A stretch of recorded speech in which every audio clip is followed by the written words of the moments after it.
ఢిల్లీ పర్యటనలో సీఎం రేవంత్ రెడ్డి బిజీగా ఉన్నారు.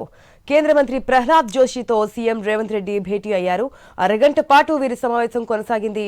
రేవంత్ రెడ్డితో పాటు మంత్రి ఉత్తమ్ కుమార్ రెడ్డి ఉన్నతాధికారులు కూడా ఈ సమావేశంలో పాల్గొన్నారు. కాసేపట్లో కేంద్ర మంత్రి మనోహర్ లాల్ ఖట్టర్తో భేటీ కాబోతున్నారు సీఎం రేవంత్. ఇక పెండింగ్ ప్రాజెక్టులు, పలు అభివృద్ధి పనులపై చర్చించనున్నారు. అలాగే మూసీ ప్రక్షాళన, metro rail phase 2, regional ring road, railway వంటి ప్రాజెక్టులకు నిధులు ఇవ్వాలని కేంద్ర మంత్రిని కోరనున్నారు. అనంతరం కాంగ్రెస్ అధిష్టానం పెద్దలను కూడా కలిసే ఛాన్స్ ఉంది. ప్రధానంగా ఎమ్మెల్యే కోట, ఎమ్మెల్సీ అభ్యర్థుల ఎంపికపై చర్చించే అవకాశం ఉన్నట్లుగా తెలుస్తోంది.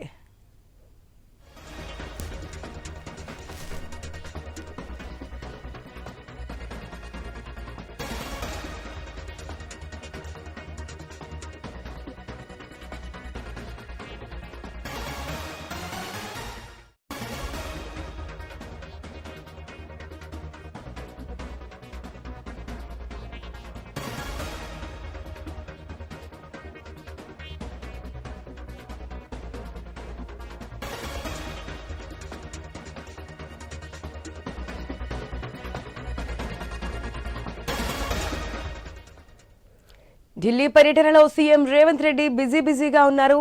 కేంద్ర మంత్రి ప్రహ్లాద్ జోషితో సీఎం రేవంత్ రెడ్డి భేటీ అయ్యారు. అరగంట పాటు వీరి సమావేశం కొనసాగింది. రేవంత్ రెడ్డితో పాటు మంత్రి ఉత్తమ్ ఉన్నతాధికారులు ఈ సమావేశంలో పాల్గొన్నారు.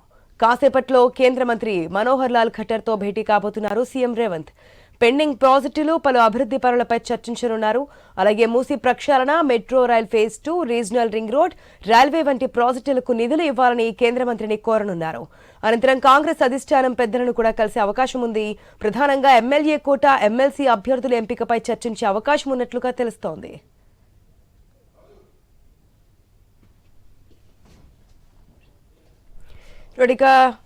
తెలంగాణ సీఎం రేవంత్ రెడ్డి ఢిల్లీలో బిజీగా గడుపుతున్నారు. కేంద్ర మంత్రులను కూడా కలిసి తెలంగాణకు రావాల్సినటువంటి వాటాల గురించి, ప్రాజెక్ట్స్ గురించి మాట్లాడబోతున్నట్టు తెలుస్తోంది. దీనికి సంబంధించి మరిన్ని అప్డేట్స్ మా ప్రతినిధి శ్రీనివాస్ ద్వారా తెలుసుకుందాం. శ్రీనివాస్.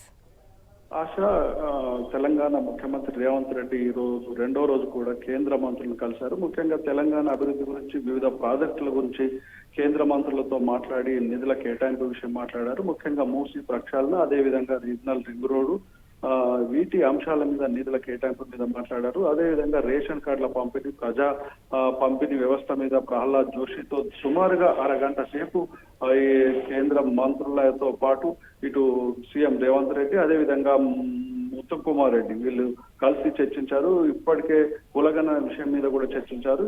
రేషన్ కార్డుల కొత్త విధానము, ఇక్కడ ప్రజా పంపిణీ వ్యవస్థలో కూడా కేంద్రం నుండి తమకు సహకారం అందించాలన్నటువంటి విషయాన్ని కూడా కేంద్ర మంత్రి దృష్టికి తీసుకువెళ్లారు. అదే విధంగా మిగతా ప్రాజెక్టుల విషయంలో కూడా కేంద్ర మంత్రులు కలవడానికి కావాల్సినటువంటి అపార్ట్మెంట్ కూడా తీసుకున్నారు.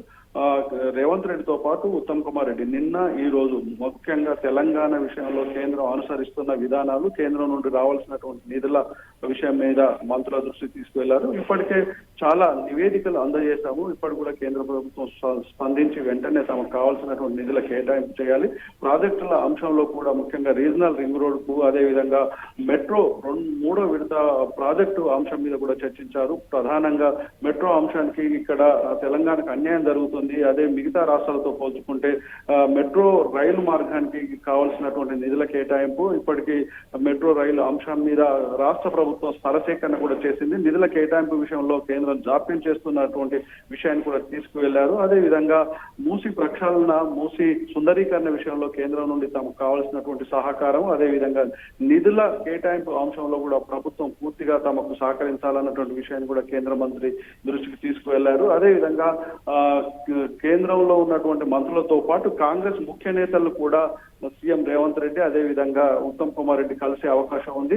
ఎమ్మెల్సీ ఎంపిక అభ్యర్థుల విషయంలో, అదేవిధంగా మంత్రివర్గ విస్తరణ అంశాన్ని కూడా చర్చించే అవకాశం ఉంది. ముఖ్యంగా 5 ఎమ్మెల్సీ స్థానాలకు త్వరలోనే పోటీ జరగనుంది. అభ్యర్థుల విషయం ముఖ్యంగా సామాజిక న్యాయం జరిగే విధంగా బీసీలకు ఏ స్థానాలు కేటాయించాలి, అదేవిధంగా మిగతా సామాజిక వర్గాలకు ఎలాంటి కేటాయింపులు జరగాలి, ఎమ్మెల్సీ అభ్యర్థుల ఎంపిక విషయంలో కూడా అధిష్టానంతో సీఎం రేవంత్ రెడ్డి చర్చించే అవకాశం ఉంది.